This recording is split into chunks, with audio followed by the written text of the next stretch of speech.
저 푸른 초원 위에 라디오를 한 대 끼고 사랑하는 우리 님과 김동대 뉴스업 듣고 싶어 10월에 시작했어 11월에 입소문나 12월에 상을 타고 1월에는 확대 개편 김종대 뉴스업 김종대의 뉴스업 1월 8일 금요일 2부 시작합니다. 청취자분들이 보내주신 문자 살펴볼까요? 1248님이 중대재해법 관련해 남겨주신 글입니다. 죽은 자식을 가슴에 묻으면 사는 게 아닙니다. 안타깝습니다. 산재 유족들을 위해서라도 중대재해법 실효성 있게 운영되길 바랍니다. 정말 이 법에 대해서는 전부 한마음이신 것 같아요. 맞는 말씀 국회에 전달할 수 있도록 저희가 노력하겠습니다. 전호진님, 오늘 박준영 변호사 출연하시나요? 힘든 사건 많이 맡으신 변호사님이시죠? 맞습니다. 지금 제 옆에 계십니다. 조금 이따 소개해 드릴 겁니다. 권님, 제가 만약 변호사 되고 싶다면 박준영 변호사님처럼 되고 싶네요. 제가 인터뷰 많이 해봤는데 이렇게 출연자 예고만 했는데 벌써 댓글로 그냥 환영 인사 팍팍 밀어주시는 건 오늘 처음 본 것 같습니다. 제가 댓글창 보니까요. 서로 인사들 엄청 많이 하세요. 이 언택트 시대 아주 이런 어떤 화상 같은 소통의 공간이 되셨고 출연자들 환영까지 해주시니 너무너무 감사합니다. 잠시 후 재심 전문 변호사 박준영 변호사와 함께 돌아오겠습니다.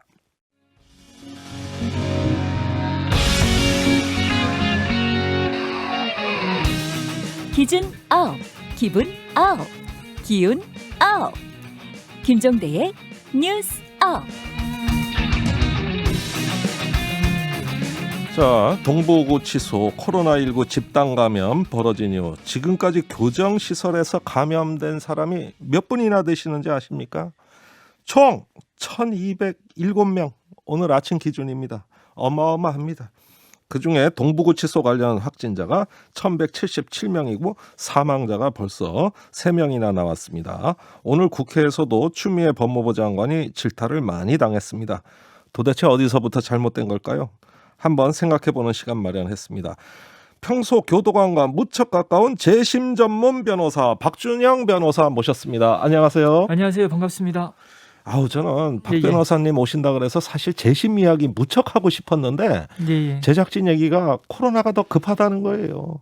그래서 오늘은 또 교도관하고 각별하시고 또 교정시설에 워낙 관심이 많으시니까 이 코로나19 이야기 좀 먼저 해보겠습니다.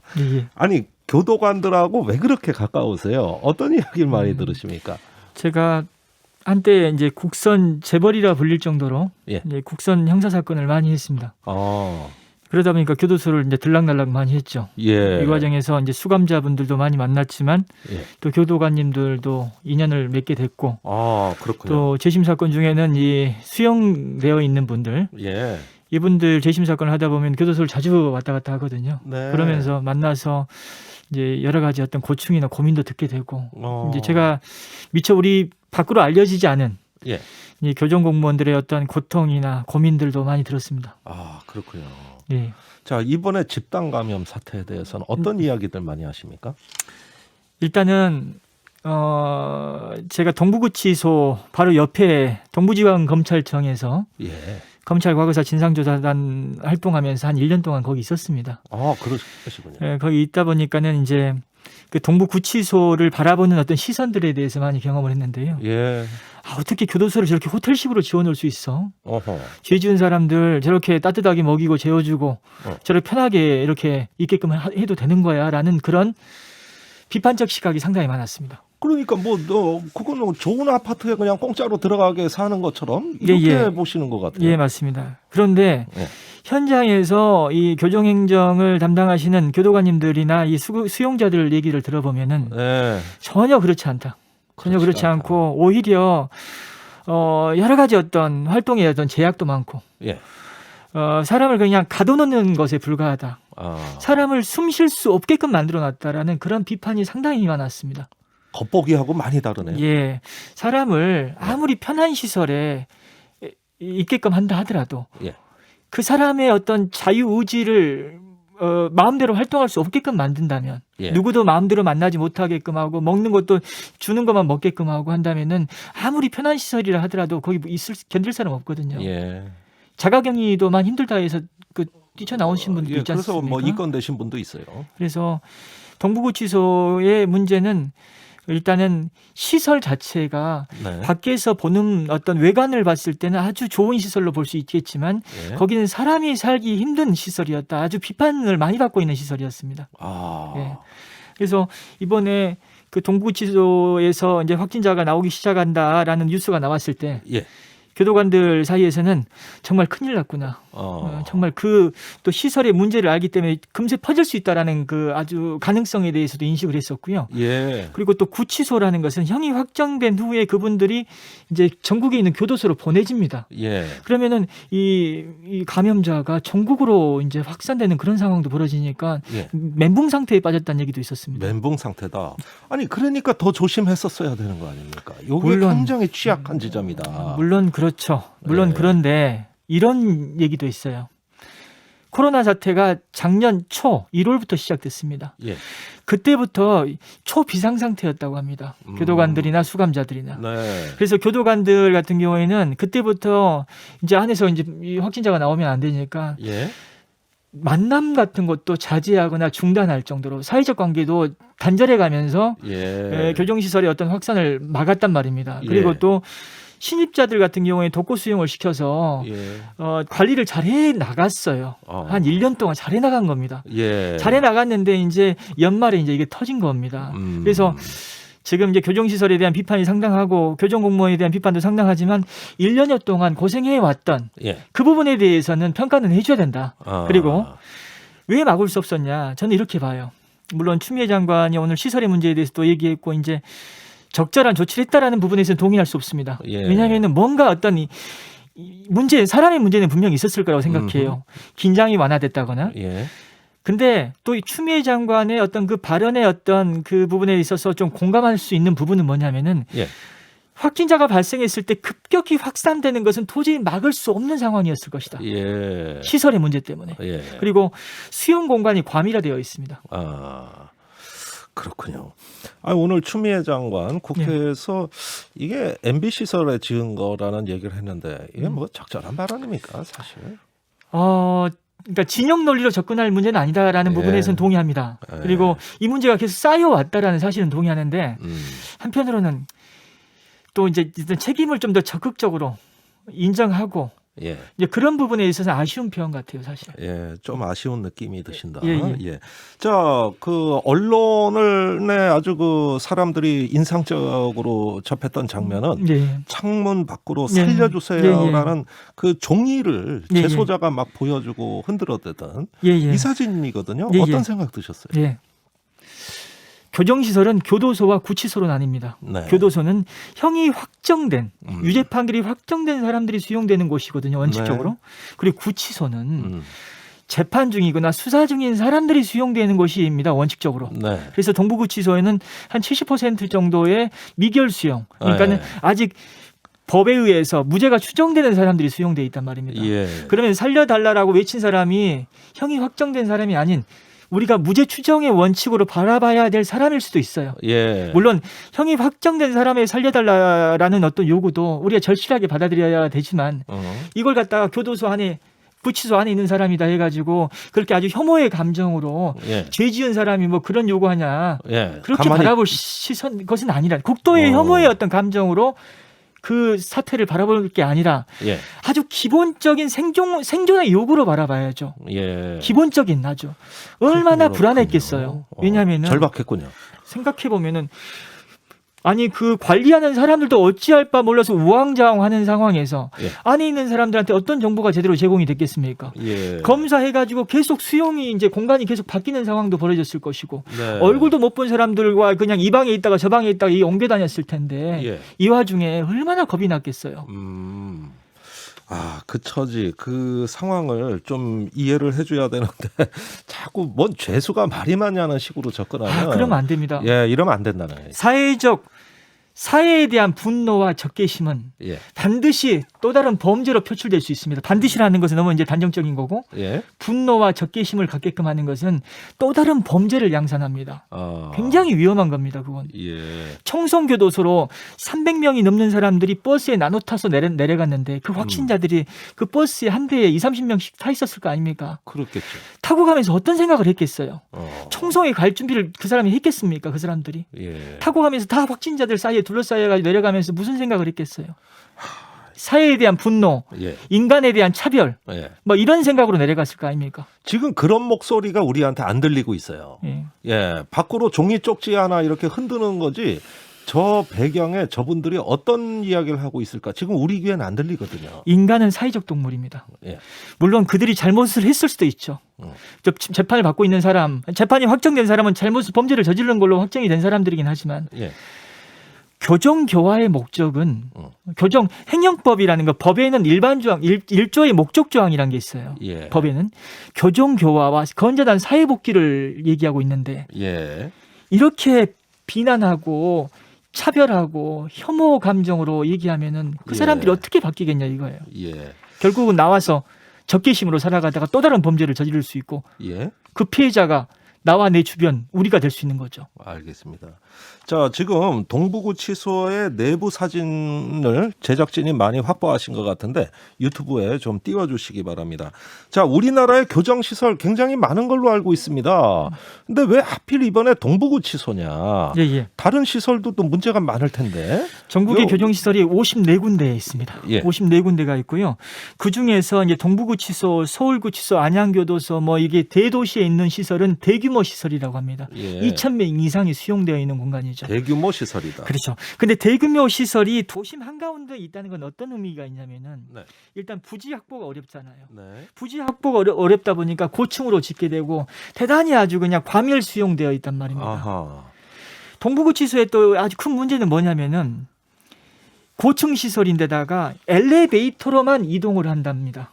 사람들이 예. 엘리베이터로만 이동을 하기 때문에 엘리베이터가 또 충분치 않다고 했어요. 예. 어떻게 교도소에 그냥 사람이 갇혀 있는데 무슨 이동이 필요하냐고 할 수 있는데요. 예.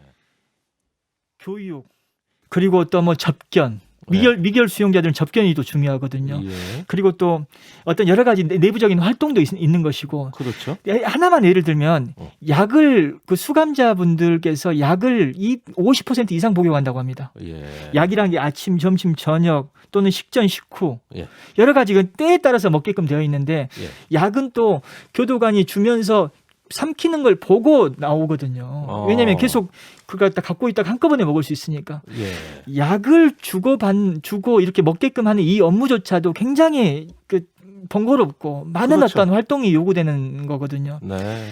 동선이 너무 많이 겹칠 우려가 크다는 거예요. 아하. 그러면은 여기서 또 혹자는 인천이나 수원 같은 경우도 고층인데 왜 거기서는 지금 확진자가 안 나왔냐? 예. 그 화면에 인천이나 수원, 지금 인천교도소 화면이 예. 지금 기계 오류로 약간 늦어지고 있거든요. 예. 그냥 설명해 주세요. 예. 동부구치소는 이 5개 동의 건물이 그냥 고층으로 솟아 올라와 있습니다. 네. 그리고 엘리베이터로만 이동해야 되는데 네. 인천이나 수원 같은 경우에는 고층 건물이긴 하지만 미음자 형태로 설계가 돼 있어요. 네. 올려져 있어서 예. 그래서 도보로도 많이 이동이 가능하다고 합니다. 도보로? 네, 도보로도 예. 이동이 가능해서 예. 동선이 그래도 겹치는 걸 좀 완화할 수 있다라는 거죠. 그렇군요. 그렇죠. 그리고 사람이 살 공간이라는 것은 우리가 신용목 선생님의 감옥으로부터 사색이라는 책을 보면은 아이고 제가 그 책에 뭐 아주 애독자 그분은 예. 내가 왜 살아 있을까? 그것은 하루에 2시간 정도 들어오는 그 창살로 들어오는 신문지 크기만한 햇볕 한 장이 나를 살린다라고 했었거든요. 네. 이게 나를 살아있게끔 만든다고 했어요. 아하. 그 책 안에는 햇볕이나 흙, 뭐 또 풀, 예. 그리고 바람, 비, 뭐 눈사람 이런 자연이 많이 들어있거든요. 예. 그 동부구치소 안에서 뭐 얼마나 햇볕을 볼 수 있겠고 예. 얼마나 채광이 제대로 되고 환기가 제대로 되겠습니까? 예. 사람 살 곳이 아닐 수 있다는 겁니다. 거기가. 그 시인 김지하 씨가 예. 창틀에 피어나는 민들레 보고 생명사상 싹 떴다는 거 아닙니까? 자, 그런 점에서 숨 쉴 공간이 절대적으로 부족한 게 동부구치소의 수용시설이다. 또 그 도보로 이동할 거리조차도 제한되고 주로 엘리베이터로 이용한다. 그러면서 일단은 여기서 과밀 또 수용도 있을 거고요. 맞습니다. 일단은 여기서 또 지적하고 싶은 게 뭐냐면은 그럼 도심 내에 예. 그런 구치소를 고층으로 짓는 이유가 뭐냐? 예. 그거는 뭐냐면은 법원이나 검찰이 가까이 있어야지 법원과 검찰이 가까이 있는 곳에 지어놓는 것은 일단 이동을 좀 줄일 수 있지 않습니까? 예. 동부구치소 같은 경우에는 지하로 이동해서 법원이나 검찰로 간다고 하거든요. 네. 버스를 타고 옮겨 다닐 필요가 없잖아요. 네. 그리고 도심에 있으면은 또 수용자 접견, 가족 접견이 아무래도 용이하겠죠. 네. 그런 여러 가지 장점이 있는 것은 사실입니다. 또 교정 인력이 또 부족한 상황이기 때문에 예. CCTV 같은 걸 많이 설치하면 보안이나 관리가 쉬울 것 아닙니까? 그렇죠. 그런 장점이 있어요. 그러니까 알겠습니다. 수감자들을 감시하고 관리하는 것의 장점은 분명히 존재하지만 네. 그 수감자들이 사람답게 살 수 있는 어떤 환경에 있어서는 대단히 열악하다. 예. 아니 그런데 이렇게 열악하게 처음부터 의도한 건 아니었을 거고 네. 그 원래 수용할 수 있는 규모보다 죄수가 많아져서 또는 미결수가 많아져서 네. 이러다가 이제 과밀로 치달은 거 아닙니까? 과밀 수용의 문제는 상당히 오랫동안 제기됐습니다. 네. 뭐 이게 제가 만나본 이런 교도관님들 20년 이상 근무하신 분들 얘기 들어보면은 예. 과밀 수용이 문제되지 않은 적이 없었다. 그리고 국가인권위도 인권위 설립 이후에 한 10차례 정도 과밀 수용의 문제를 계속 끊임없이 제기했다고 합니다. 네. 그리고 헌법재판소에서 2016년에 위헌 결정이 한번 났었고 예. 또 수용자가 국가를 상대로 손해배상 청구 소송에서 받아들여진 사례도 있어요. 아하. 이렇게 계속 문제 제기를 하고 있음에도 안 되는 이유는 예산 문제죠, 사실. 그럼 뭐 결국은 예산 얘기로. 근데 다 왜 예산 판단해야 문제가 이렇게 해결되지 않고 있냐면은 예. 죄 지은 사람들에 대한 혐오 감정과 그들을 위해서 우리가 무슨 돈을 써. 예. 이 교정 행정을 우리가 너무 소외해. 그러니까 그 교정의 효과도 네, 예. 그에 비례해서 떨어질 거 아닙니까? 맞습니다. 자, 한 청취자님이 문자 보내주셨어요. 구치소, 교도소 생활을 해본 사람으로서 박준영 변호사님 말씀에 공감합니다. 5평 공간에 10명이 수용됐던 아찔한 경험이 아직도 지워지지 않습니다. 야, 그러면 한 명당 0.5평이라는 얘기인데. 지금 헌법재판소에서 위헌 결정을 하면서 제시한 기준이 2.5제곱미터던가? 예. 그리고 또 법원에서 국가배상 적어도 2제곱미터를 주지 않으면 그건 국가가 책임져야 된다라는 그런 얘기가 나오고 있는 상황인데. 예, 우리나라가 현재 1.06제곱미터인 것 같습니다. 유럽 고문방지위원회 공고가 7제곱미터인데요. 예. 그 7분의 1 수준이네요. 뭐 제가 정확하게 수치 자체는 제가 정확히 확인 못하고 왔지만요. 예. 대단히 우리가 열악한 건 사실이고요. 네. 일단은 이렇게 보시면 될 것 같아요. 아무리 사랑하는 사람도 있잖아요. 예. 안에서 영번 보고 밥 먹고 모든 일상생활 24시간 동안 거기서 함께 하게끔 한다는 것 자체가 가혹하거든요. 네. 서로 얼굴도 모르고 아무것도 모르는 그런 관계의 사람들을 갖다가 서로 잘 때까지도 부딪히게 만들고 예. 서로 신경 쓰게 만든다는 것은 예. 그것은 이제 형벌이라는 것은 어떤 불이익을 주는 거고 고통을 주는 건 맞지만 예. 이 모멸감을 주는 고통을 줘버리면은 그것은 반감만 줍니다. 그러면 교정의 효과가 오히려 거꾸로 역효과가 나겠네요. 교정이라는 게 그렇죠. 마찬가지죠. 예. 맞습니다. 교정이라는 게 역효과가 나버리는 거죠. 예. 출소에 나와서 적개심으로 살아가는 거죠. 세상을 바라보는 시선이 그렇습니다. 요건 다른 측면인데요. 예. 일단은 그 수용 공간은 그렇다 치고요. 예. 교도소에서 그 일일 급식비가 한 끼당 한 얼마 정도 됩니까? 거기까지는 제가 아직 그래요? 조사를 안 하고 왔습니다. 제가 교정 전문가는 아니고 예. 교정 전문가들로부터 들은 내용을 제가 얘기하고 있는 상황이죠.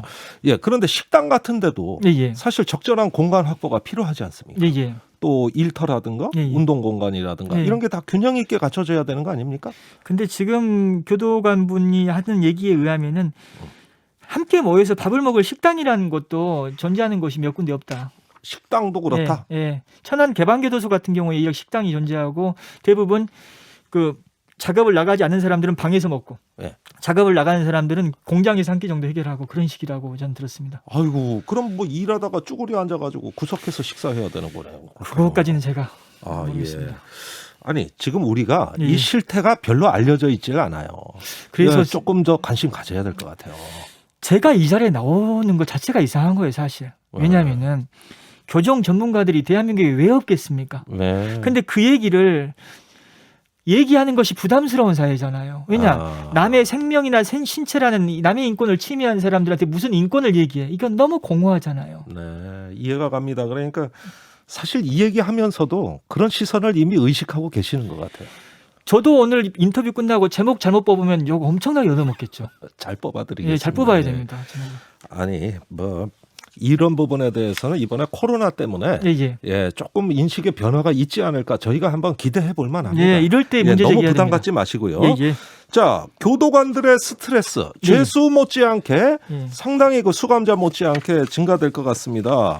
관련된 대책 우리가 이제 수감자, 교도관 또 행정 인력까지 이런 분들에 대한 대책 어떤 게 필요할까요? 일단은 네. 쉽게 바뀌지는 않잖아요, 세상이. 쉽게 바뀌는 건 아닌데 가장 중요한 것은 우리가 교정행정을 어떻게 바라보느냐의 어떤 인식의 문제도 중요하다고 봐요. 네. TV의 드라마나 어떤 영화에서 교도관이란 직업이 어떻게 나옵니까? 네. 대사도 없잖아요. 대사도 없고 아주 그냥 엑스트라나 그리고 또 아주 그냥 부패한 공무원 아주 그냥 아주 감정도 없는 아주 그냥 그런 사람들로 나온단 말입니다. 교정행정을 바라보는 시선이 그러다 보니까 우리는 저 사람들은 죄수들을 감시하고 관리하는 사람 정도라고만 생각하는데 16,000명의 교도관들이 무슨 자부심을 갖고 일할 수 있겠어요? 알겠습니다. 관련해서 이번에 그 조두순 출소와 관련해 가지고 엄청난 사회적인 또 혐오의 감정 뭐 엄청납니다. 자, 이 조두순 출소에 대해서 어떤 점을 느끼고 계십니까? 우리 사회의 어떤 반응에 대해 어떻게 생각하세요? 오늘 인터뷰에 일부분인 이 문제가 또 제목화됐을 때 아주 위험한 상황이 될 수 있다는 생각도 하거든요. 그래서 제목 잘 뽑아주셔야 된다는 말씀드리고. 네, 알겠습니다. 조두순이 저지른 범죄는 조금도 변호할 생각 없어요. 아주 잔인했고 그 피해자의 어떤 고통은 이루 말할 수 없는. 그리고 조두순이 과연 12년의 옥살이를 하고 나와서 정말 변했을까라는 의심 저도 갖고 있습니다만